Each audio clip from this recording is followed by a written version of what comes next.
দুই সহস্রাধিক মানুষের তাজা প্রাণ আর অন্তত হাজার দশেক মানুষের অঙ্গহানির এক রক্তক্ষয়ী যুদ্ধ থেকে মাত্র মাস তিনেক দূরে দাঁড়িয়ে আজকের কথাগুলো বলছি। শহরের রাস্তায় এখনো শহীদ ওয়াসিমদের রক্তের ছোপ ছোপ দাগ লেগে আছে।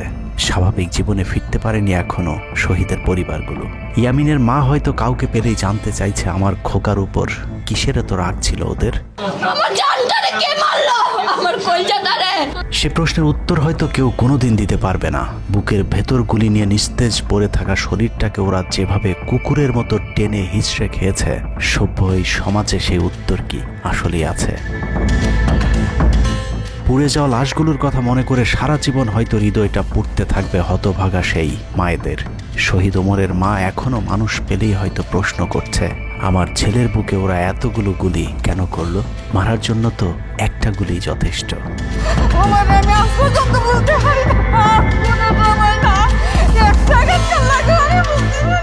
তৃষ্ণা পেলে মুগ্ধের মায়ের হয়তো কানে বেজে উঠবে, পানি লাগবে, পানি।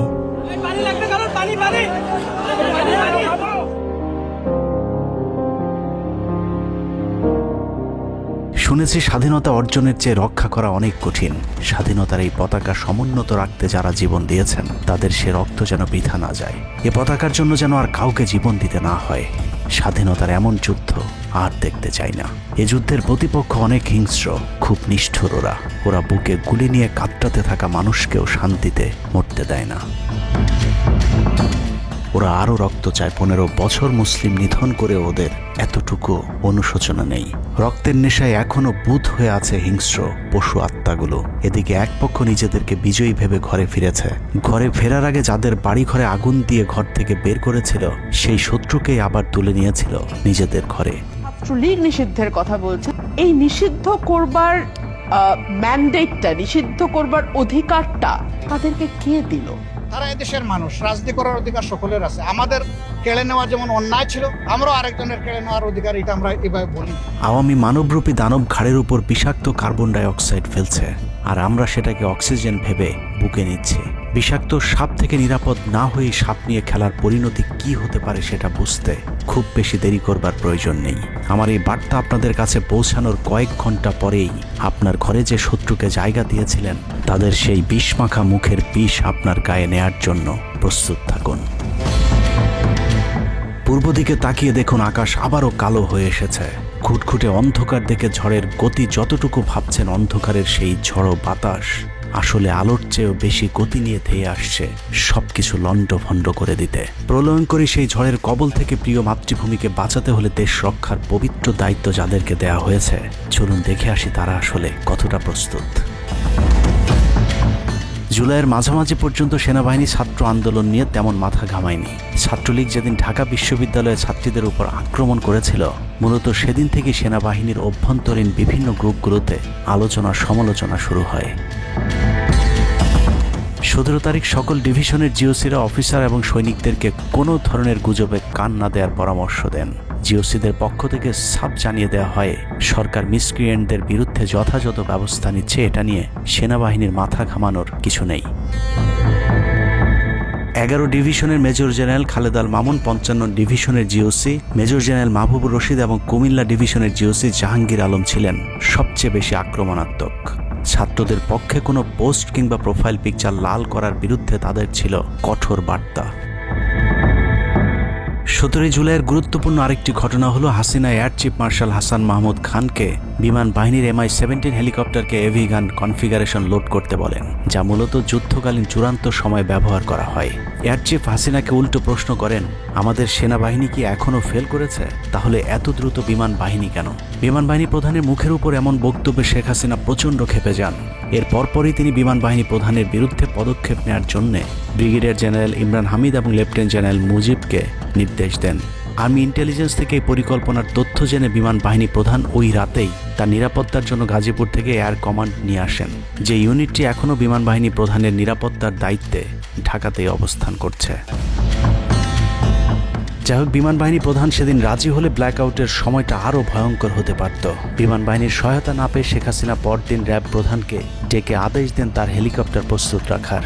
র্যাব প্রধান হাসিনার আদেশ অনুযায়ী ছাত্রদের বিরুদ্ধে অপারেশনে হেলিকপ্টার ব্যবহার করেন। হেলিকপ্টারের গুলিতে যতগুলো হতাহতের ঘটনা ঘটেছে সবগুলোই র্যাবের হেলিকপ্টার থেকে করা হয়েছিল। র্যাবের পাশাপাশি ঢাকার বাইরে দু একটি বাদে প্রায় সবকটি ডিভিশনের জিওসিরা দেশের বিরুদ্ধে অবস্থান নিয়েছিলেন। ঢাকার বাইরে থেকে বিশেষ করে ডিভিশন সাপোর্ট ব্যাটালিয়নকে অগ্রাধিকার ভিত্তিতে ঢাকায় নিয়ে আসা হয়, কারণ তাদের সাথে এপিসি সুবিধা ছিল। এপিসি গাড়িগুলো মূলত ছাত্রদের বিরুদ্ধে চূড়ান্ত পদক্ষেপ নেওয়ার জন্যই আনা হয়েছিল। রাষ্ট্রীয় গুরুত্বপূর্ণ এলাকা কেপিআই রক্ষায় 19 তারিখে সেনা নামানোর সিদ্ধান্ত নেওয়া হয়। নিয়ম অনুযায়ী সেনাবাহিনীর কেপিআই রক্ষার দায়িত্ব পালন করার কথা থাকলেও বিভিন্ন জায়গায় দেখা গেছে সেনাবাহিনীর ছত্রছায়ায় পুলিশ এবং আওয়ামী লীগ ছাত্রলীগের সন্ত্রাসীরা ছাত্রদের উপর হামলা চালিয়েছে। কোথাও সরাসরি সেনাবাহিনীকেও গুলি চালাতে দেখা গেছে। এর মধ্যে ঢাকার 46 পদাতিক ডিভিশনের ইনফ্যান্ট্রি ব্রিগেডের ইউনিটগুলো ঢাকার প্রাণকেন্দ্রগুলোতে ছাত্রদের উপর সবচেয়ে বেশি দমন পীড়ন চালিয়েছে। অনুসন্ধানে 19 থেকে 23 জুলাই পর্যন্ত গণহত্যার সাথে জড়িত সেনাবাহিনীর কয়েকজন অফিসারের নাম উঠে এসেছে, যারা এখনো পর্যন্ত গুরুত্বপূর্ণ সব পদে বহাল আছেন, যা ডক্টর মোহাম্মদ ইউনূস সরকারের জন্য অত্যন্ত বিপজ্জনক। কতটা বিপজ্জনক সেটা বোঝার জন্য আন্দোলনের সময়টাতে ওই অফিসারদের ভূমিকা কী ছিল সেটা একটু দেখে আসি।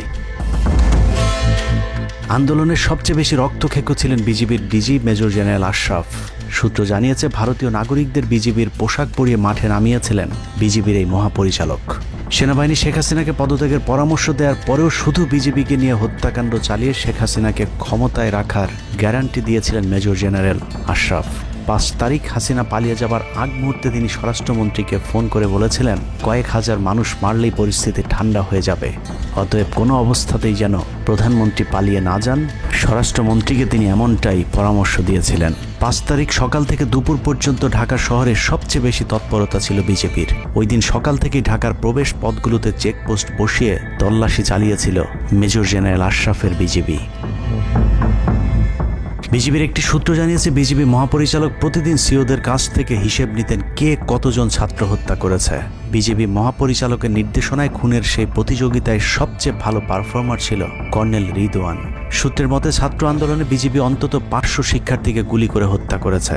বিজিবি প্রধান এবং রিদওয়ানের মতো তার অনুগত অফিসারদের জেলে থাকার কথা, কিন্তু তারা এখনো গুরুত্বপূর্ণ সব দায়িত্ব পালন করে যাচ্ছে। আর মেজর জেনারেল আশরাফ এখন পর্যন্ত বিজিবি প্রধানের চেয়ারেই বসে আছেন। 46 ডিভিশনের brigade commander brigadier general Imran 24শে জুলাই রাতে তড়িঘড়ি করে বের হচ্ছিলেন। এ সময় পাশ থেকে আরেকজন অফিসার তাকে জিজ্ঞেস করেছিলেন কোথায় যাচ্ছেন। তিনি তখন বলেছিলেন শিকারে যাচ্ছি। শিকার শেষে পরদিন নিজেদের মধ্যে কতজনকে গুলি করে মেরেছেন তা নিয়ে হাসাহাসি করেছিলেন brigade commander brigadier general Imran. Brigadier Imran 5 তারিখ যারা কুয়ের পরিকল্পনা করেছিলেন তাদের মধ্যে অন্যতম। যদিও সেনা প্রধানের দূরদর্শিতায় তা সম্ভব হয়নি, কিন্তু অদৃশ্য কারণে তার বিরুদ্ধে এখনো পর্যন্ত কোনো ব্যবস্থা নেওয়া হয়নি। কুমিল্লার জিওসি মেজর জেনারেল জাহাঙ্গীর আলমের পাঠানো কুমিল্লার 15 বিট সাপোর্ট ব্যাটালিয়নকে বাড্ডায় ছাত্রদের দমনে নামানো হয়েছিল। আপনাদের মনে থাকবার কথা 4 তারিখ দুপুরে কুমিল্লার একটি ভিডিও সোশ্যাল মিডিয়াতে ছড়িয়ে পড়েছিল, যেখানে দেখা গিয়েছে সেনাবাহিনীর একটি এপিসি থেকে পুলিশের দিকে লক্ষ্য করে ফায়ার করা হচ্ছে। অনেকের মাঝে একটি ভুল ধারণা রয়েছে যে কুমিল্লা ক্যান্টনমেন্টের সেনাবাহিনী হয়তো ছাত্র জনতার পাশে দাঁড়িয়েছিল। মূল ঘটনা হলো 4 তারিখ দুপুর 11টার দিকে সোশ্যাল মিডিয়াতে ছড়িয়ে পড়া ওই ভিডিওটি একজন জুনিয়র অফিসারের ব্ল্যাঙ্ক ফায়ার। ওই সময় ছাত্রদেরকে দেখা যায় এপিসির পাশে উল্লাস করতে। ঘটনার পরপর কুমিল্লার কুখ্যাত সন্ত্রাসী এমপি বাহার শেখ হাসিনার মিলিটারি সেক্রেটারিকে বিষয়টি ফোন করে জানালে উক্ত এপিসি ইউনিটটিকে ক্যান্টনমেন্টে ব্যাক করান জিওসি জাহাঙ্গীর আলম। ওই ঘটনাটিকে তিনি পরবর্তীতে নিজের ক্রেডিট হিসাবে মানুষের সামনে তুলে ধরে নিজেকে আওয়ামী বিরোধী হিসেবে চালিয়ে দেওয়ার চেষ্টা করেছেন, যার ফলশ্রুতিতে তিনি ডিজিএফআই প্রধানের মতো গুরুত্বপূর্ণ একটি পদ বাগিয়ে নেন। অথচ 4 তারিখ ওই ঘটনা বাদে কুমিল্লায় সবখানে সেনাবাহিনীর পাহারায় ছাত্র জনতাকে হত্যা করেছে আওয়ামী সন্ত্রাসীরা। 5 তারিখ সেনাবাহিনীর তৎকালীন chief of general staff lieutenant general Shahinul Haque খুনিদের অন্যতম একজন। কট্টর ভারতপন্থী এই দালাল আন্দোলনের শুরু থেকে শেষ পর্যন্ত হাসিনাকে টিকিয়ে রাখার যুদ্ধ চালিয়ে গিয়েছে। হাসিনা চলে যাবার পরও সেনাবাহিনীতে কু করার চেষ্টা করেছেন শাহিনুল হক। অথচ সেনাপ্রধান মধুর শাস্তি হিসেবে তাকে সিজিএস থেকে সরিয়ে এনডিসির কমান্ড্যান্টের মতো গুরুত্বপূর্ণ পদে বসিয়েছেন। এছাড়া সম্প্রতি আওয়ামী ঘেঁষায় এই কর্মকর্তাকে 15 বছর ধরে যেসব সেনাবাহিনীর কর্মকর্তারা প্রমোশন বঞ্চিত ছিলেন তাদের প্রমোশনের লক্ষ্যে গঠিত কমিটির প্রধান করা হয়েছে তাকে, যে কারণে বঞ্চিত অফিসারেরা শঙ্কায় আছেন ন্যায্য অধিকার ফিরে পাবার। নবম ডিভিশনকে মনে করা হয় ঢাকার সেফগার্ড। এই পদে প্রধানমন্ত্রীর সবচেয়ে বিশ্বস্ত অফিসারকে বসানো হয় সব সময়। নবম ডিভিশনের জিওসি মেজর জেনারেল মঈন খানও ছিলেন হাসিনার গুম খুনের অন্যতম দোসর, অথচ তাকে এখনো পর্যন্ত স্বপদে বহাল রাখা হয়েছে, যা অত্যন্ত ঝুঁকিপূর্ণ। 5 তারিখের আগে আশুলিয়াতে ছাত্র হত্যা থেকে শুরু করে 5 তারিখের পরে গার্মেন্টসের সব অস্থিরতার জন্য নবম ডিভিশনের এই জিওসি সরাসরি যুক্ত। সেনাবাহিনীর স্পর্শকাতর আরেকটি জায়গায় বসে আছেন আরেক খুনি ব্রিগেডিয়ার জেনারেল সেলিম আজাদ।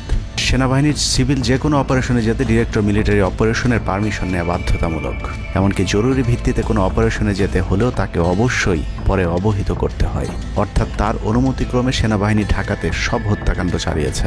শুধু তাই নয়, তিনি খবর রাখতেন যারা অপারেশনে ছাত্রদের উপর গুলি চালাতো না তাদেরকে নাজিমুদ্দৌলা অকথ্য ভাষায় গালাগাল করত। নাজিমুদ্দৌলা সাবেক কুখ্যাত ডিজিএফআই ডিজি মেজর জেনারেল আকবর হোসেনের এপিএস ছিলেন, অথচ তাকে এখনো পর্যন্ত তার সেই গুরুত্বপূর্ণ পদ থেকে সরানো হয়নি। ব্রিগেডিয়ার জেনারেল আকসার ইন্টারন্যাশনাল অ্যাফেয়ার্স ব্যুরো আইএবির ডিরেক্টরের দায়িত্বে আছেন। বহুল আলোচিত আয়নাঘরের পুরো নিয়ন্ত্রণ ছিল সেনাবাহিনীর এই কর্মকর্তার হাতে। তার হাতেই রাজনৈতিক দল এবং নেতাদের ভাগ্য নির্ধারিত হয়। আওয়ামী লীগ সরকারের সময়কার গুরুত্বপূর্ণ সেই দায়িত্ব পালন করা ব্যক্তি এখনো পর্যন্ত তার সেই পুরাতন দায়িত্বই পালন করে যাচ্ছেন। সেনা সূত্র জানিয়েছে আকসারের ভারত কানেকশন এতটাই শক্তিশালী যে সেনা প্রধানও নাকি তাকে তার চেয়ার থেকে সরাতে পারছেন না। কদমবুচি জেনারেল খ্যাত মেজর জেনারেল মাহবুবুর রশিদ যশোর ডিভিশনের জিওসি সামরিক নিয়ম ভেঙে গোপালগঞ্জে সবার সামনে হাসিনার পা ছুঁয়ে সালাম করেছিলেন major general Mahbubur Rashid. 5 August এবং 7 আগস্ট সেনাবাহিনীর গাড়ি পোড়ানোর পরেও সেনাবাহিনীকে কোনো অ্যাকশনে যেতে দেয়নি সেনাবাহিনীর এই আওয়ামী কর্মকর্তা। সূত্র জানিয়েছে 5 তারিখের পর থেকে এ পর্যন্ত একাধিকবার গোপালগঞ্জ আওয়ামী লীগ নেতাদের বাড়িতে গিয়ে বৈঠক করেছেন তিনি, অথচ মাহবুবকে এখনো পর্যন্ত জিওসির পদে বসিয়ে রাখা হয়েছে। তার এই ক্ষমতাকে কাজে লাগিয়ে আওয়ামী লীগের অসংখ্য নেতাকর্মীকে ভারতে যাবার সুযোগ করে দিয়েছেন major general Mahbubur Rashid. Colonel Asad Khulna DGFI এর ডেড কমান্ডার। সেখানে বসে তিনি রয়ের সব পরিকল্পনা বাস্তবায়ন করে যাচ্ছে। জুলাই আন্দোলনের সময় যিনি আর্মি অফিসারদেরকে বলেছিলেন দেখে দেখে গুলি করেন, প্রতি গুলিতে একটা করে মারতে হবে, অথচ সেই কর্মকর্তা এখনো খুলনাতে বসে বিএনপি জামায়াতের নেতাকর্মীদের মধ্যে বিভক্তির ষড়যন্ত্র করে যাচ্ছে। খুলনা অঞ্চল দিয়ে তার সহায়তায় শেখ পরিবারের সবচেয়ে বেশি সংখ্যক সদস্য ভারতে পালিয়েছে। বগুড়া ডিভিশনের GOC major general Khaled Al Mamun এখনও জিওসি পদে আছেন। বগুড়া থেকে আসা 11 ডিভিশনের 7 ইস্ট বেঙ্গল এনে ঢাকার প্রবেশ পথ নিয়ন্ত্রণের জন্য গাজীপুরে রেখেছিলেন তিনি। উত্তরা গাজীপুর এলাকায় সংঘটিত হত্যাকাণ্ডের বেশিরভাগই জড়িত ছিল বগুড়ার 7 ইস্ট বেঙ্গল। রহস্যজনক কারণে 7 ইস্ট বেঙ্গলকে এখনও পর্যন্ত বগুড়ায় ফেরত না পাঠিয়ে ঢাকাতেই রাখা হয়েছে। মেজর জেনারেল ফেরদৌস হাসান সেলিম, যার মা ছিলেন হাসিনার অত্যন্ত ঘনিষ্ঠ বান্ধবী। ফেরদৌস সেলিম শেখ হাসিনাকে ফুপু বলে ডাকতেন। 27তম বিএমএ লং কোর্সের এই অফিসারের পাসিং আউটে শেখ হাসিনা নিজে উপস্থিত ছিলেন, যদিও হাসিনা তখন বিরোধী দলীয় নেত্রী ছিলেন। ডিজিএফের পদে থাকাকালীন হাসিনার টাকা পাচার এবং থাইল্যান্ডের বিভিন্ন ব্যবসা দেখাশোনার দায়িত্ব ছিল তার। 5 তারিখের সময়টাতে গুরুত্বপূর্ণ কোনো পদে না থাকায় নিজেকে এখন আওয়ামী বিরোধী দাবি করছেন ফেরদৌস হাসান সেলিম। ভয়ঙ্কর বিষয় হচ্ছে ডক্টর মোহাম্মদ ইউনূসকে ভুল বুঝে ইউনূসের মিলিটারি সেক্রেটারির পদে বসে সব কুটচাল চেলে যাচ্ছেন major general Ferdous Hasan. Guarantee দিয়ে বলে রাখলাম, সুযোগ পেলে সবার আগে ডক্টর মোহাম্মদ ইউনূসের মিলিটারি সেক্রেটারি নিজেই ইউনূসের গলা চেপে ধরবে। অতএব যত দ্রুত সম্ভব ডক্টর মোহাম্মদ ইউনূসের মিলিটারি সেক্রেটারির পদ থেকে তাকে সরাতে হবে। শেখ হাসিনার গণভবন ঠেকাতে সবচেয়ে বেশি শক্ত বলয় তৈরি করা হয়েছিল। অনুসন্ধানে জানা যায় শেখ হাসিনাকে রক্ষা করতে গণভবনের আশপাশে সেনাবাহিনীর অন্তত 13টি অস্থায়ী চেকপোস্ট বসানো হয়েছিল, যেখানে east Bengal regiment, field regiment artillery, Bangladesh infantry regiment, infantry brigade headquarter সহ সেনাবাহিনীর বেশ কয়েকটি চেকপোস্ট বসানো হয়েছিল শুধুমাত্র শেখ হাসিনাকে রক্ষা করার জন্যে। সেনাবাহিনীর এসব আর্মি অফিসারদের সম্মিলিত অপারেশনে ছাত্রদের উপর চালানো হয়েছে নির্মম নৃশংস হত্যাযজ্ঞ। কিন্তু এই হত্যাকাণ্ডই সেনাবাহিনীর ভেতরে থাকা দেশপ্রেমিক অফিসারদের বিবেকের দরজা খুলে দিয়েছিল। 20 থেকে 23 জুলাই ইন্টারনেট বন্ধ করে যে পৈশাচিক হত্যাকাণ্ড চালানো হয়েছে সেই দৃশ্য যখন একের পর এক সামনে আসতে শুরু করেছিল, তখন সাধারণ মানুষ যেভাবে স্তম্ভিত হয়েছিল, ঠিক একইভাবে সেনাবাহিনীর বিবেকবান জুনিয়র এবং মধ্যম সারির অফিসারদেরকেও ব্যাপকভাবে নাড়া দেয়। ভিডিওগুলো যত ছড়িয়ে পড়ছিল ততই থমথমে হয়ে উঠতে থাকে সেনাবাহিনীর অভ্যন্তরীণ পরিবেশ। 27 তারিখ প্রাপ্ত গোয়েন্দা তথ্যের ভিত্তিতে সেনাপ্রধানকে জানানো হয় পরিস্থিতি নিয়ন্ত্রণের বাইরে চলে যাচ্ছে। কোনো অবস্থাতেই প্রধানমন্ত্রীকে ক্ষমতায় রেখে পরিস্থিতি নিয়ন্ত্রণ করা সম্ভব নয়। গোয়েন্দা ওই রিপোর্টে আরও জানানো হয় সেনাবাহিনীর ভেতরে বিদ্রোহের আশঙ্কা দেখা দিয়েছে। বিশেষ করে মধ্যম সারি এবং জুনিয়র অফিসারদের ভেতর ব্যাপক অসন্তোষ লক্ষ্য করা যায়। একই রিপোর্ট প্রধানমন্ত্রীর অফিসকেও অবহিত করা হয়। সেই রিপোর্টের পরেও কঠোর অবস্থানে যাবার সিদ্ধান্ত নেওয়া হয় সরকারের পক্ষ থেকে। এদিকে গোয়েন্দা রিপোর্টের প্রেক্ষিতে সেনা ইউনিটের মধ্যম সারি জুনিয়র অফিসার এবং সৈনিকদের উপর কঠিন সামরিক গোয়েন্দা নজরদারি চলতে থাকে, যে কারণে প্রচণ্ড ক্ষোভ থাকলেও কোনো ধরনের পূর্ব প্রস্তুতি ও পারস্পরিক যোগাযোগ না থাকায় সেনাবাহিনীর দেশপ্রেমিক অফিসার ও সৈনিকেরা কিংকর্তব্য বিমূঢ় হয়ে পড়েন। 27-28 দুই দিন এভাবেই টান উত্তেজনার মধ্য দিয়ে কেটেছে। 29শে জুলাই শেখ হাসিনাকে পরিস্থিতি সম্পর্কে ধারণা দিতে সেনাপ্রধান সারা দেশের অফিসারদেরকে নিয়ে সেনা সদরের হেলমেটে একটি ভিডিও টেলিকনফারেন্সে দরবার গ্রহণ করেন। সেই কনফারেন্সে অপারেটরের অসাবধানতাবশত স্ক্রিনে হঠাৎ করে ক্যামেরা টার্ন অফ করা HPM নামে একটি বক্স ভেসে উঠেছিল।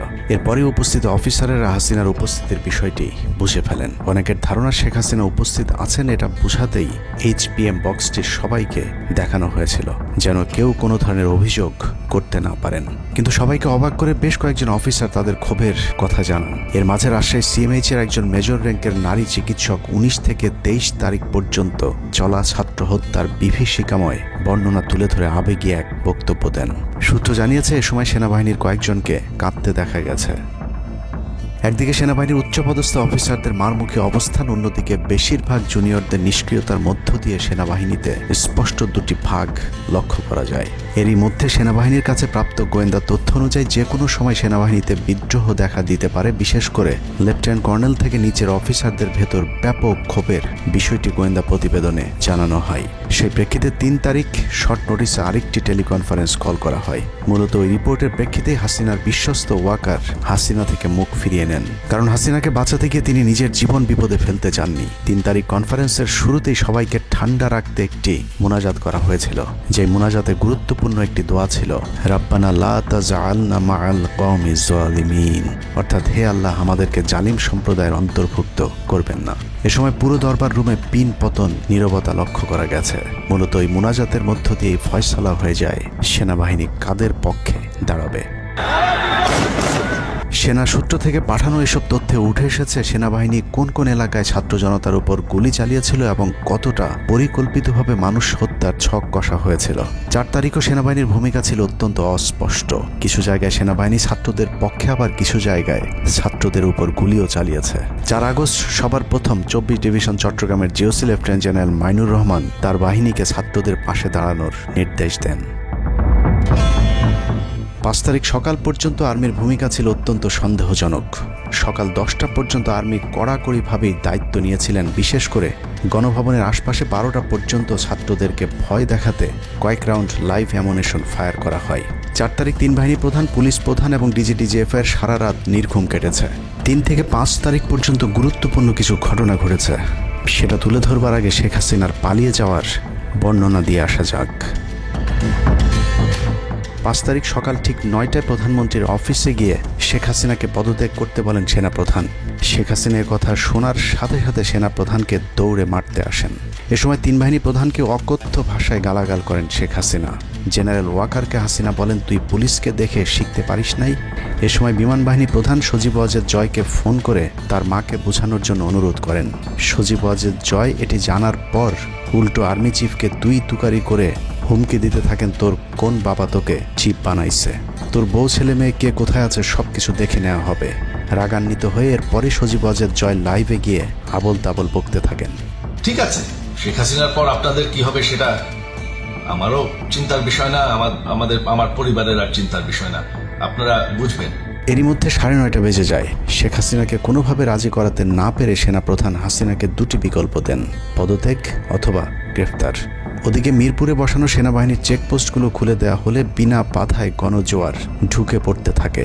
মবটি যখন গণভবন থেকে মাত্র 20 মিনিটের দূরত্বে চলে আসে, এ সময় সেনাবাহিনী এক প্রকার জোর করে শেখ হাসিনাকে পদত্যাগপত্রে সই করান। এ সময় এসএসএফের দু একজন এগিয়ে আসতে চাইলেও সেনাপ্রধান হাত ইশারা করলে তারা জায়গায় দাঁড়িয়ে থাকেন। পদত্যাগের পর শেখ হাসিনা জাতির উদ্দেশ্যে ভাষণ দেওয়ার অনুরোধ করলে সেনাপ্রধান হাসিনাকে বলেন, জীবন বাঁচাতে চাইলে দ্রুত গাড়িতে গিয়ে উঠুন, জনগণ গণভবনে ঢুকে পড়ছে।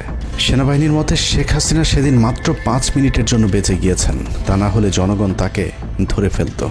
হাসিনাকে গণভবন থেকে উদ্ধার করে বিমানে ভারত পাঠিয়ে দেওয়ার জন্য মোট 3টি রুট প্ল্যান করা হয়েছিল। প্ল্যান এ, গণভবন থেকে গাড়ি বহরে বিমান বাহিনীর ব্লু স্কাই স্কুলের গেট দিয়ে তেজগাঁও বিমানবন্দরে ঢুকে ঢাকা সেনানিবাসে প্রবেশ এবং তারপর বিএএফ বেস দিয়ে বিমান বাহিনীর রানওয়েতে প্রবেশ। সেখান থেকে বিমান বাহিনীর C-130 যে বিমানে ভারতে উড্ডয়ন। দুর্ভাগ্যজনকভাবে ততক্ষণে বিপ্লবী জনতা শেওড়াপাড়া রাস্তা দিয়ে বিমান বাহিনীর ব্লু স্কাই স্কুলের গেট ক্রস করে আগারগাঁও চৌরাস্তা পর্যন্ত চলে এসেছিল। ওদিক দিয়ে ক্যান্টনমেন্টের জাহাঙ্গীর গেটও ছাত্র জনতার দখলে, তাই গণভবন থেকে গাড়িতে করে ঢাকা সেনানিবাসে ঢোকার সব পথ বন্ধ হয়ে গিয়েছিল, যে কারণে প্ল্যান বি অবলম্বন করতে হয়েছিল হাসিনাকে উদ্ধারকারীদের। প্ল্যান বি অনুযায়ী গণভবন থেকে বিমান ঘাঁটিতে যাওয়ার তখন একটাই পথ বাকি ছিল, তা হলো হেলিকপ্টারে যাওয়া। বিমান বাহিনীর MI-17 হেলিকপ্টার চন্দ্রিমা উদ্যানের পাশে বাণিজ্য মেলার মাঠে এসে অবতরণ করে। খুনি হাসিনা চন্দ্রিমা উদ্যানের পাশের রাস্তা দিয়ে বাণিজ্য মেলা মাঠে প্রবেশ করে এবং সেখান থেকেই হেলিকপ্টারে করে বিমান বাহিনী ঘাঁটিতে নিয়ে যাওয়া হয় তাকে। সেখানে গিয়ে তারেক সিদ্দিকী এবং সালমান এফ রহমানের জন্য কিছুক্ষণ অপেক্ষা করে শেখ হাসিনা। তবে শেষ পর্যন্ত সালমান এফ রহমানের পৌঁছাতে দেরি হওয়ায় শেখ হাসিনাকে নিয়ে কোনো গন্তব্য ছাড়াই 10:45 মিনিটে উড়াল দেয় বিমান বাহিনীর C-130 জুলিয়েট বিমানটি। সাধারণত বিমানের রুট ব্যবহারে কোড ব্যবহার করতে হলেও সেটা করেনি। রাডার ফাঁকি দিতে জীবনের ঝুঁকি নিয়ে এই পদ্ধতি অবলম্বন করা হয়েছিল। ফুল ফুয়েল লোড করা হয়, ভারতে যদি জায়গা না হয় তাহলে যেন মধ্যপ্রাচ্যের কোনো দেশ পর্যন্ত চলে যাওয়া যায়। মোট 9 জন পাইলটকে নিয়ে বিমানে ওঠানোর পর কোনো ধরনের নির্দেশনা বা ম্যাপ প্ল্যানিং ছাড়াই পাইলটদেরকে বলা হয় টেক অফ করতে। বিমানটি প্রথমে যশোরের উপর দিয়ে কলকাতায় পৌঁছালে সেনাপ্রধান জাতির উদ্দেশ্যে ভাষণের ঘোষণা দেন, কিন্তু কলকাতায় ল্যান্ডিংয়ের পারমিশন না দিলে সেখান থেকে শেখ হাসিনাকে বহন করা বিমানটি চলে যায় আগরতলায়। আগরতলায় পারমিশন না পেয়ে আবারও দিল্লির দিকে উড়াল দেয়। সেখান থেকে দিল্লি গেলে সেখানেও রিফিউজ করা হয়। দিল্লি বিমানবন্দরে নামতে না দিলে অনিশ্চয়তা দেখা দেয় শেখ হাসিনাকে বহন করা বিমানটির ভারতে অবতরণ নিয়ে। বিমানের একজন পাইলটের বরাত দিয়ে জানা যায়, এভাবে উদ্দেশ্যহীনভাবে দীর্ঘক্ষণ ঘুরতে থাকার পর জরুরি অবতরণের সিদ্ধান্ত নেওয়া হয়। তবে জরুরি অবতরণের ঠিক আগ মুহূর্তে দিল্লির গাজিয়াবাদ এয়ারবেজে নামার অনুমতি পায় C-130 জুলিয়েট, যেখানে অজিত ধাওয়াল তাকে রিসিভ করেন। অবতরণে জটিলতার কারণেই 5 তারিখ সেনাপ্রধান জাতির উদ্দেশ্যে ভাষণ দিতে বারবার দেরি করছিলেন, কারণ তিনি নিশ্চিত হতে চাচ্ছিলেন শেখ হাসিনা ভারতে অবতরণ করেছেন। তারপরই বাংলাদেশের মানুষ মুক্তি পায় এক ফেরাউনের হাত থেকে। হাসিনা পালিয়ে যাওয়ার সেই খবর পৃথিবীর সবাই জানে, কিন্তু 3 থেকে 5 তারিখ পর্যন্ত ক্যান্টনমেন্টে কিছু ঘটনা ঘটেছে, যেই ঘটনা এখনও আমাদের কাছে অজানা। 3 তারিখ সেনাপ্রধানের ওই ভার্চুয়াল মিটিংয়ের পর মোটামুটি নিশ্চিত হয়ে যায় শেখ হাসিনা অধ্যায় বাংলাদেশের শেষ। শুরু হয় ভারতের প্ল্যান বি বাস্তবায়নের প্রক্রিয়া। 3 তারিখ রাতে আসিফ নজরুলের সাথে ডিজিএফআই কার্যালয়ের পাশের একটি ভবনে আসিফ নজরুলের ঘনিষ্ঠ বন্ধু major general Hamid, lieutenant general Mujib এবং মেজর জেনারেল ফেরদৌস সেলিমের একটি গোপন বৈঠক হয়, যেখানে ভারতীয় গোয়েন্দা সংস্থার 16 জন কর্মকর্তা উপস্থিত ছিলেন। মূলত 5 তারিখ শেখ হাসিনা পদত্যাগ করার পর করণীয় নির্ধারণ করতেই ওই বৈঠক অনুষ্ঠিত হয়। দীর্ঘ বৈঠক শেষে মোট 3টি বিকল্প নির্ধারণ করা হয়। প্রথমটি জরুরি অবস্থা জারি করে সেনাবাহিনীর হাতে ক্ষমতা দেয়া, দ্বিতীয়টি আসিফ নজরুলকে প্রধান উপদেষ্টা করে একটি অন্তর্বর্তীকালীন সরকার গঠন। অন্তর্বর্তীকালীন সরকারের ভেতরে যেন ভারতীয় বলয়ের লোকজন বেশি সংখ্যায় রাখা যায় সেটা নিশ্চিত করার ব্যাপারেও আলোচনা হয় বৈঠকে, এবং সেটা নিশ্চিত করতে আসিফ নজরুলের পেছনে সেনাবাহিনীর ওই অংশটির সর্বোচ্চ সাপোর্ট থাকারও নিশ্চয়তা দেওয়া হয়। মূলত আসিফ নজরুলকে সামনে রেখে সেনাবাহিনীর মাধ্যমেই দেশ চালানোর পরিকল্পনা করা হয়েছিল 3 তারিখের ওই গোপন বৈঠকে। 4 তারিখ 3 বাহিনী প্রধানের মধ্যে দফায় দফায় বৈঠক চলেছে। সেই বৈঠক থেকে সিদ্ধান্ত হয় 5 তারিখ সকাল 9টার মধ্যে শেখ হাসিনাকে চূড়ান্তভাবে পদত্যাগের বিষয়টি জানিয়ে দেওয়া হবে। এর পরপরই আসিফ নজরুলকে আবারও ক্যান্টনমেন্টে ডেকে আনা হয় এবং শেখ হাসিনার পদত্যাগের পর আওয়ামী নেতা কর্মীদেরকে যতটা সম্ভব নিরাপত্তা দেয়া, বেসরকারি বিভিন্ন প্রতিষ্ঠানগুলোতে যতটা সম্ভব আগের কর্মকর্তাদেরকে রেখে দেয়া এবং বিটিআর হত্যাকাণ্ড নিয়ে কোনো ধরনের পদক্ষেপ না নেওয়ার সহ বেশ কিছু করণীয় ঠিক করে দেওয়া হয়। দীর্ঘ সেই আলোচনার কারণে 4 তারিখ সারা রাত ক্যান্টনমেন্টে অবস্থান করেছেন আসিফ নজরুল। তাৎক্ষণিক আসিফ নজরুলের কাঁধে 2টি দায়িত্ব দেওয়া হয়: আর্মির প্রতি সকলের আস্থা তৈরি করা এবং হাসিনার পদত্যাগের পরপর ছাত্রদেরকে সেনাবাহিনীর নিয়ন্ত্রণে নিয়ে আসা। কথা মতো আসিফ নজরুল 4 তারিখ রাত এবং 5 তারিখ খুব সকালে ক্যান্টনমেন্টে বসে ফেসবুকে তিনি 2টি পোস্ট করেন। পোস্টের প্রথমটি 4 তারিখ রাতে সেনাবাহিনীকে প্যাট্রিয়ট সম্বোধন করে করা হয়, যেন সেনাবাহিনীর প্রতি ছাত্র জনতার আস্থা বেড়ে যায়, এবং পরেরটি সংখ্যালঘুদের বাড়ি ঘরে হামলা না চালানোর অনুরোধ করে পোস্ট করা হয়। দুপুর 12টার আগে আসিফ নজরুলের করা হিন্দুদেরকে নিয়ে ওই পোস্টে প্রমাণ করে আসিফ নজরুল আগে থেকে জানতেন কিছুক্ষণ পর আসলে কি ঘটতে যাচ্ছে। আমরা এখন আর্মি চিফের সাথে একটা আলোচনায় আছি। আমি যতটুকু ওনার সাথে কথা বলেছি, আমার কাছে মনে হয়েছে, আশা করছি আপনাদের জন্য অনেক বড় সুসংবাদ আসছে। বিজয়ের খবর আগেই জেনে যাওয়াটা সমস্যা না, কিন্তু সমস্যা হলো আসিফ নজরুল সবাইকে আন্দোলনের কেন্দ্রবিন্দু ঢাকা বিশ্ববিদ্যালয়ে যেতে না বলে ক্যান্টনমেন্টের সুখবরের অপেক্ষায় থাকতে বলেন। মূলত আসিফ নজরুলের ওই ফাঁদে পা দিয়ে ছাত্র জনতার জুলাই আগস্ট বিপ্লবের বিজয় হাতছাড়া হয়ে গিয়েছিল। ছাত্রনেতাদের সরলতাকে কাজে লাগিয়ে আসিফ নজরুল নাহিদ আসিফদেরকে সেনাপ্রধানের কাছে আসতে বলেন। নাহিদ, আসিফ, মাহফুজরা সেনাপ্রধানের কাছে যাবার আগে আসিফ নজরুলের প্রধান উপদেষ্টা হবার বিষয়টি চূড়ান্ত হয়ে যায়। সমন্বয়কেরা পৌঁছানোর পর সেনাপ্রধান তাদেরকে জানায় আসিফ নজরুল হচ্ছেন প্রধান উপদেষ্টা, কিন্তু ছাত্ররা ডক্টর মোহাম্মদ ইউনুসকে প্রধান উপদেষ্টা বানানোর দাবি করলে আসিফ নজরুল তাদেরকে জানায় ডক্টর ইউনুস প্রধান উপদেষ্টা হতে রাজি নয়। কিন্তু ছাত্র নেতাদের সাথে ইউনুসের আগে থেকে যোগাযোগ ছিল, যে কারণেই সেনাপ্রধানকে ছাত্ররা জানায় আমরা ডক্টর ইউনুসের সাথে একান্তে কথা বলতে চাই। ছাত্ররা ডক্টর ইউনুসকে ফোন করলে তিনি জানান প্রধান উপদেষ্টা হতে চান না সেনাবাহিনী কিংবা আসিফ নজরুলের কাছে তার এরকম কোনো বার্তা তিনি দেননি। এরপর ছাত্র নেতাদের দাবির মুখে ইউনুসকে প্রধান উপদেষ্টা বানাতে বাধ্য হয় সেনাবাহিনী। ডক্টর মোহাম্মদ ইউনুসকে প্রধান উপদেষ্টা করা হলেও ক্ষমতার কেন্দ্রে থেকে যায় ভারত নিয়ন্ত্রিত ক্যান্টনমেন্টের মদতপুষ্ট আসিফ নজরুল, যাকে তারা সুনিপুণভাবে গেল এক যুগে তিলে তিলে তৈরি করেছেন। আসিফ নজরুল তার মন্ত্রণালয়ের বাইরেও সবখানে নিয়োগ থেকে বদলি বরখাস্তের একক ক্ষমতা ভোগ করতে থাকে। একদিকে সেনাবাহিনীর ছত্রছায়া আসিফ নজরুলের হাত ধরে ভারতীয় এজেন্টদেরকে গুরুত্বপূর্ণ সব পদে বসানো হচ্ছিল, অন্যদিকে চলছিল পুরো দেশ দখলের ভয়ঙ্কর ষড়যন্ত্র। কিন্তু ছাত্রদের চাপের মুখে আসিফ নজরুলের পরিবর্তে ডক্টর মোহাম্মদ ইউনুসের প্রধান উপদেষ্টা হবার বিষয়টি কোনোভাবেই মেনে নিতে পারেনি সেনাবাহিনীর ভারতপন্থী অংশটি, যে কারণে 5 তারিখ রাতেই একটি ব্যর্থ সেনাকুয়ের ষড়যন্ত্র করা হয়েছিল। 5 তারিখের পরপর ইউনুসের একের পর এক ভারতীয় আগ্রাসন বিরোধী বক্তব্যে আতঙ্কিত হয়ে ওঠে ভারতীয় বলয়, যে কারণে 8 তারিখ শপথ নেয়ার আগেই ডক্টর মোহাম্মদ ইউনুসকে হত্যা করে সেনাকুয়ের আরেকটি চেষ্টা চালায় সেনাবাহিনীর ওই অংশটি। 8 তারিখ ডক্টর ইউনুসের নেতৃত্বে নতুন সরকার শপথের ঠিক আগ মুহূর্তে একটি সেনাকুয়ের চেষ্টা করা হয়। কুয়ের নেতৃত্ব দেন লেফটেন্যান্ট জেনারেল মুজিব এবং মেজর জেনারেল হামিদুল হক।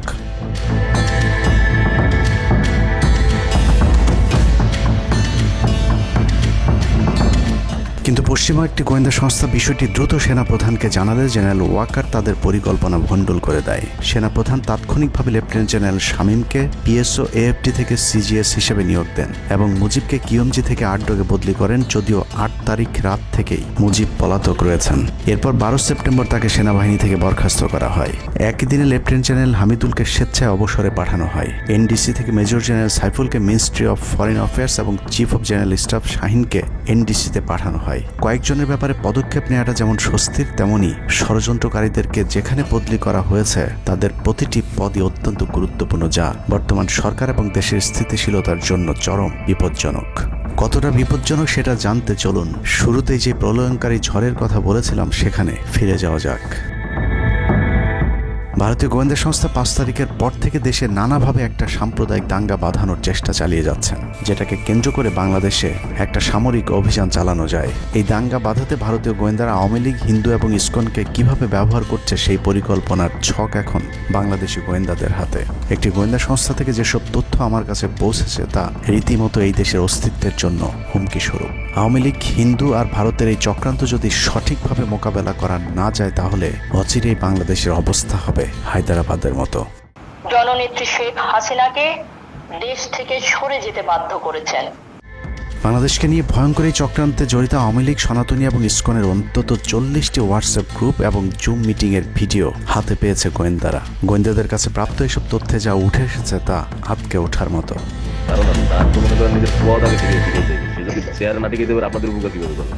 সেনাপ্রধান জামাত হলে এতদিন আওয়ামী লীগ বাইকে ফেলা দিত, ঠিক আছে? এটা তো আমাদেরও আওয়ামী লীগেরও একটা গেম হতে পারে, বলা যায় জামাত শিবিরের উপরে সব চাপা দিতে পারে, এটাও হতে পারে। এসব গ্রুপগুলোতে রীতিমতো বাংলাদেশের বিরুদ্ধে যুদ্ধের প্রস্তুতি চলছে। গ্রুপে তাদের সাথে সাবেক আওয়ামী লীগ সরকারের শীর্ষস্থানীয় নেতা থেকে বর্তমান সেনাবাহিনীতে চাকরিরত জেনারেল পর্যন্ত মাঝে মধ্যেই নাকি যোগ দিচ্ছেন। নানক ভাই থেকে শুরু করে আমাদের সুজিত দা, তারপর আরো অনেক টপ লেভেলের যারা মন্ত্রী, মিনিস্টার, প্রতিমন্ত্রী, তারপরে ইভেন কামাল ভাই। তো এখন বিশেষটা হচ্ছে যে ইভেন রাষ্ট্রপতি যে একেবারেই মানে কি বলে, তার যে একেবারে মানে রাইট হ্যান্ড সচিব, উনিও আমাদের সাথে 2 দিন জয়েন করছেন। তো এখন ওনারা আসলে ভালো হইতো, যারা যারা আসেন আসলে ভালো হইতো। অনেক আমাদের এখানে প্রায় 12 থেকে 13 জন আপনার এমপি এসে কথা বলেছেন, যেটা আপনারা জানেন না, ঠিক আছে? বাংলাদেশে একেবারে টপ লেভেল সামরিক বাহিনীর 4 থেকে 5 জন জেনারেল লেভেলের লোকজন ওনারা এসে এখানে বসে থেকে আমাদের লাইভ শুনে গেছেন। আমাদের প্রধানমন্ত্রী উনি নিজে এসে বসে থেকে গেছেন। গ্রুপের সবচেয়ে ভয়ঙ্কর তথ্য পাওয়া গেছে ভুয়া মুক্তিযোদ্ধা জেডআই খান পান্নার মেসেজ থেকে। আওয়ামী এই আইনজীবী শহীদ সাইফুল ইসলাম আলিফের হত্যাকাণ্ড নিয়ে চাঞ্চল্যকর তথ্য দিয়েছে জেডআই খান পান্না। একটি চ্যাটিংয়ে তিনি লিখেছেন, দাড়িওয়ালা উকিল বেশি হয়ে গিয়েছে, আরও 2-1টারে খেয়ে দেওয়া আদালতে আমরা আছি, এখন অল্প কদিন জেলে থাকলেও 30 তারিখের পরে পুরস্কার পাবা। আরেকটি মেসেজে তিনি লিখেছেন, সুযোগ হাতছাড়া হয়েছে তোমাদের কারণে, কালকে সব হয়ে যেত। পরিকল্পনা ছিল কুপিয়ে মারার পর হিন্দুদের বাড়িতে হামলা হলে ভারত থেকে ট্রুপ চলে আসবে। ওরা যেহেতু হামলা করেনি, তোমাদেরই উচিত ছিল নিজেরা নিজেদের বাড়ি ঘরে আগুন দেওয়া। পেছনের ঘটনা বাদ দিয়ে 30 তারিখের পরিকল্পনায় মনোযোগী হও সবাই। শহীদ আলিফ হত্যাকাণ্ড নিয়ে আরেকজন লিখেছেন, কালকে আদালতে একটা লাশ পড়বে, হিন্দু ভাইদের পাশে আমাদের সবাইকে থাকতে হবে, ব্রিগেড মেজরের কমান্ড মেনে চলতে হবে। 30 তারিখের কর্মসূচি নিয়ে গ্রুপটিতে সশস্ত্র যুদ্ধের মাধ্যমে দেশ দখলের ভয়ঙ্কর সব আলোচনা করার ভিডিও হাতে এসেছে আমাদের। তারা বাংলাদেশের অস্ত্রগুলি আছে, এই অস্ত্রগুলি কোথায় আছে আমার কাছে অলরেডি খবর এসেছে। আমি নিউজ দিচ্ছি গোয়েন্দাদের মাধ্যমে, তারা বলেছে 5000-এর বেশি তারা অস্ত্র আছে, M60 রাইফেল, 7 রাইফেল আছে, 47 রাইফেল আছে, তাদের কাছে অত্যাধুনিক হটগান আছে। আলোচকদের একজন বলছিলেন, সাবেক এবং বর্তমান পুলিশের সমন্বয়ে 1700 অস্ত্রধারী গ্যারিলা প্রস্তুত করা হয়েছে 30 নভেম্বরের জন্য। আমরা ইতিমধ্যে কথা বলেছি, পুলিশ পার্টির কথা বলছি, পুলিশের অনেক উদ্যোগ ব্যাপারটা প্রত্যেকটা আগে থেকে শুরু করে পুলিশ পার্টি তারা এসে এসেছেন, ওনারা আমার সাথে কথা বলে আমাদের যোগাযোগ রক্ষা করছে। ঢাকা শহরকে কিভাবে ব্লক করা হবে সেই পরিকল্পনাও করা হচ্ছে এসব জুম মিটিংগুলোতে। আমাদের কাজ হলো আব্দুল্লাহপুর, আব্দুল্লাহপুর, আশুলিয়া, টঙ্গীর আছে, আরো উত্তরা, ওইটা একটা ব্লক দিবেন, তাহলে আমরা খুব সহজেই আমাদের কাজ সফলতা পাবো। সশস্ত্র যুদ্ধের জন্য পুরো দেশকে মোট 10টি বিভাগে বিভক্ত করা হয়েছে, যেখানে একজন করে ব্রিগেড মেজর নিয়োগ দেওয়া হয়েছে, যাদের সবাই দেশেই অবস্থান করছেন। এর মধ্যে গ্রুপে প্রাপ্ত জেডআই খান পান্নার নম্বরটিতে মেসেজ পাঠানো হলে মুহূর্তেই সাড়া দেন তিনি। কল করতেই গড় গড় করে সবকিছু স্বীকার করেন। জেডআই খান পান্না, জি আমি তাই। 30 তারিখ 50 থেকে 80% পুলিশ, আনসার, এমনকি সচিবালয়ের আমলারাও তাদের পক্ষে মাঠে নামবে বলে স্বীকার করেন গেরিলা আক্রমণের পরিকল্পনাকারী জেডআই খান পান্না। আপনারা কি কোনো গেরিলা ইনভেশন হামলা করা যাবে? ঢাকার স্টুডেন্টরা যদি এখনো সাপোর্টার্স অর্গানাইজ হইতে নামে, এই অ্যাডমিনিস্ট্রেশনের 50% না 80% লোক নেমে আসবে, পার্টিকুলারলি পুলিশ, আনসার এবং সেক্রেটারিয়েট থেকে। পালিয়ে যাবার আগে এই ভিডিও প্রচারের সাথে সাথে রাষ্ট্রদ্রোহিতার অভিযোগে তাকে গ্রেফতার করতে হবে, তাহলে চক্রান্তকারীদের আরও পরিকল্পনার তথ্য পাওয়া যেতে পারে। ভবিষ্যতে এ ধরনের ষড়যন্ত্র বন্ধ করতে গ্রুপে থাকা সকলের মোবাইল নম্বর এবং চেহারা দেখে শনাক্তের পর দ্রুত গ্রেফতার করতে হবে। সূত্র জানিয়েছে, ডিজিএফআই প্রধানের প্রত্যক্ষ তত্ত্বাবধানে চলছে এসব দেশবিরোধী তৎপরতা। আর্মিকে ম্যাজিস্ট্রেসি পাওয়ার দেয়া হলেও তাদেরকে ক্ষমতা প্রয়োগ করতে দেওয়া হচ্ছে না, যে কারণে আওয়ামী লীগ নেতারা বেশিরভাগ এখনও দেশে থাকলেও তাদেরকে ধরা হচ্ছে না। অতএব সেনাবাহিনীর উচ্চপদস্থ হাসিনাপন্থী অফিসারদেরকে দ্রুত সেনাবাহিনী থেকে সরাতে হবে। 5 তারিখ সেনাপ্রধান যে ভূমিকা রেখেছেন তার জন্য তিনি অবশ্যই প্রশংসার দাবিদার, কিন্তু সেনাপ্রধানকে প্রমাণ করতে হবে তিনি আসলেই নায়ক নাকি খলনায়ক। 5 তারিখের পরেও সেনাবাহিনীর গুরুত্বপূর্ণ পদগুলোতে রদবদল না করা এবং গুম খুনের সাথে জড়িত অফিসারদের বিরুদ্ধে কোনো ব্যবস্থা না নেওয়া সহ বিডিআর হত্যাকাণ্ডের বিষয়ে দৃশ্যমান কোনো পদক্ষেপ না নেওয়া খুবই সন্দেহজনক। সূত্র জানিয়েছে সেনাপ্রধানের স্ত্রীর সাথে প্রতিনিয়ত শেখ হাসিনার যোগাযোগ রয়েছে। অতএব সেনাপ্রধানকে দ্রুত তার অবস্থান পরিষ্কার করে সেনাবাহিনীর গুরুত্বপূর্ণ পদগুলোতে নতুন করে নিয়োগ দিতে হবে। সেনাবাহিনীর জুনিয়র এবং মধ্যম সারির অফিসার এবং সৈনিকদের সবসময় দেশের স্বার্থে যুদ্ধের জন্য প্রস্তুত থাকতে হবে। মনে রাখতে হবে সেনাবাহিনী আমাদের আস্থার প্রতীক। সিনিয়র অফিসারদের দেশবিরোধী আদেশ এলে সৈনিকদেরকে নিয়ে তাদেরকে প্রতিহত করতে হবে। মনে রাখতে হবে সংখ্যায় আপনাদের মতো দেশপ্রেমিকদের সংখ্যাই এখনও সেনাবাহিনীতে বেশি। দেশের যে কোনো প্রয়োজনে সেনাবাহিনী যদি জনগণকে ডাক দেয় তাহলে এ দেশের প্রতিটি মানুষ জীবন দেওয়ার জন্য প্রস্তুত রয়েছে। ডক্টর মোহাম্মদ ইউনূসের পাশে থাকা ভারতীয় গুপ্তচর আসিফ নজরুল, মিলিটারি সেক্রেটারি ফেরদৌস হাসান সেলিম এবং প্রেস সেক্রেটারি শফিকুল আলমকে দ্রুত সরাতে হবে।